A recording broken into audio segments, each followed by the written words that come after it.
Բարև ձեզ Շիրակի հպարտ ժողովուրդ, սիրելի շիրակցիներ, մենք շնորհակալ ենք բոլոր են արժանապատիվ քաղաքացիներին, ովքեր եկել են այսօր այստեղ պայքարելու իրենց իրավունքների համար, որովհետև դուք եք այս երկրի իրական տերերը եւ ոչ թե նրանք, ովքեր կարծում են, թե իրենք տերն են, իսկ դուք բոլորդ իրենց ճորտերն ու ստրուկներն եք։ 2-3 ժամ առաջ մտան Գյումրի, հերթական արտագաղթի ավտոբուսները տեսանք, որոնք գյումրեցիներին տանում էին Ռուսաստանի անհայտություն։ Սա է այս իշխանության քաղաքականության արդյունքը։ Նախկին վարչապետը ասում էր մենք Գյումրին պիտի դարձնենք մշակույթի կենտրոն, այո, դարձրեցին կենտրոն, բայց դարձրեցին ոչ թե մշակույթի, այլ արտագաղթի աղքատության կենտրոններից մեկը եւ փոխանակ նման մարդիկ պատասխան տան, հիմա իրենց հերթական պաշտոնն են վայելում Հայաստանից դուրս, որովհետեւ գիտեն, որ գալու է պատասխան տալու իրենց ժամանակը եւ պատասխան են տալու բոլորը, սիրելի ժողովուրդ, պատասխան են տալու են փոքրիկ քաղաքապետիկները,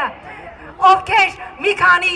քաղաքներում մենք եղանք, այնտեղի քաղաքապետիկներից մեկը, ասում եմ քաղաքապետիկ, որովհետև միայն փոքր մարդը կարող է իր համաքաղաքացիներին ասել գնացիք հանրահավաքի, հայտնվելու եք Աղբարկում, այո, մեր եղած օրեր առաջ մեր եղած քաղաքներից մեկում մարդկանց այդպես էին ահաբեկել ու վախեցրել, գիտեք, Աղբամանը իրենց համար սովոր միջավայր է, որովհետև ամեն օր իրենց տերերը նման քաղաքապետիկներին ու տարբեր պաշտոնյաների օրը 10 անգամ գցում են Աղբամանը, տրորում, թքում վրան, հետո Աղբամանից հանում, առանց վրայի փոշին թավ տալու, տանում դնում են պաշտոնի եւ այդպես Աղբամաններից հանվում են կրիմինալներ, ռեցիդիվիստներ եւ տանում են, դրվում են պաշտոնների, որովհետեւ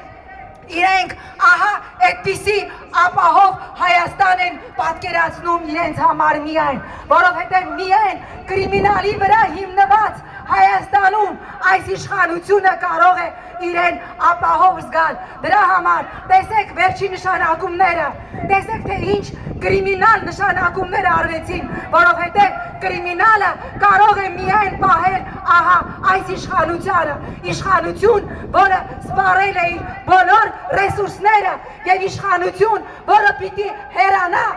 հեռանա մեր եւ ձեր հավաքական կամքով եւ մենք չպիտի թույլ տանք, որ սահմանադրական չարեփոխումներով այս իշխանությունը եւս 10 տարի ապահովի իր վերարտադրությունը, սիրելի ժողովուրդ, քանի մարդ կա այսօր այստեղ, որ իր ունեցվածքը, իր անշարժ գույքը, իր տունը տեղը գրավ է դրել բանկերում եւ տոկոսների տակ ճկրում է, վստահ եմ, ձեզանից գերակշիռ մասը այսօր բանկային վարկերի տոկոսների տակ է, որովհետեւ ահա այսպես են ապահով Հայաստանի տերերը թալանում ժողովրդին, ահա այսպես են նրանք Հայաստանը մաս,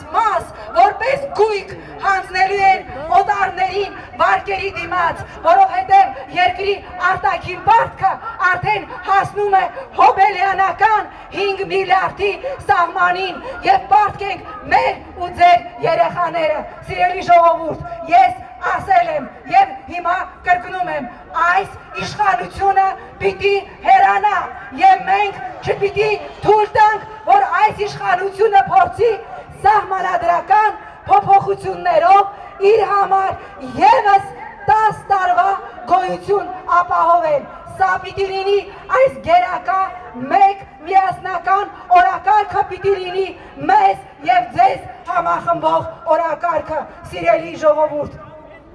Հիմա իրենք ասում են, որ մենք փորձում ենք սահմանադրություն փոխելով մարդակենտրոն սահմանադրություն սարքել, որպեսզի քաղաքացին իրեն ապահով զգա։ Մեր սահմանադրության մեջ գրված է, որ իշխանության տերը ժողովուրդն է։ Ես ձեզ հարց եմ տալիս, սիրելի ժողովուրդ, այս իշխանության օրոք դուք համարում եք, որ դուք երկրի իրական տերերն եք։ Ոչ,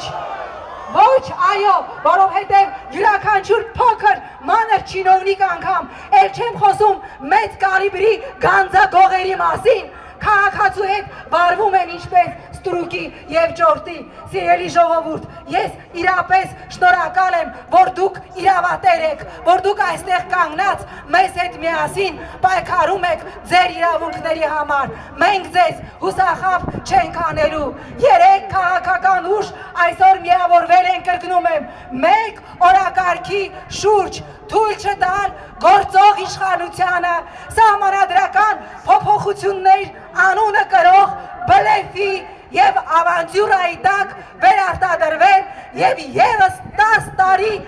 նպաստել արտագաղթին, աղքատությանը, գործազրկությանը։ Ձեզ հետ միասին մենք այս ամենի վերջը դնելու ենք։ Մենք սպասում ենք ձեզ հոկտեմբերի 10-ին։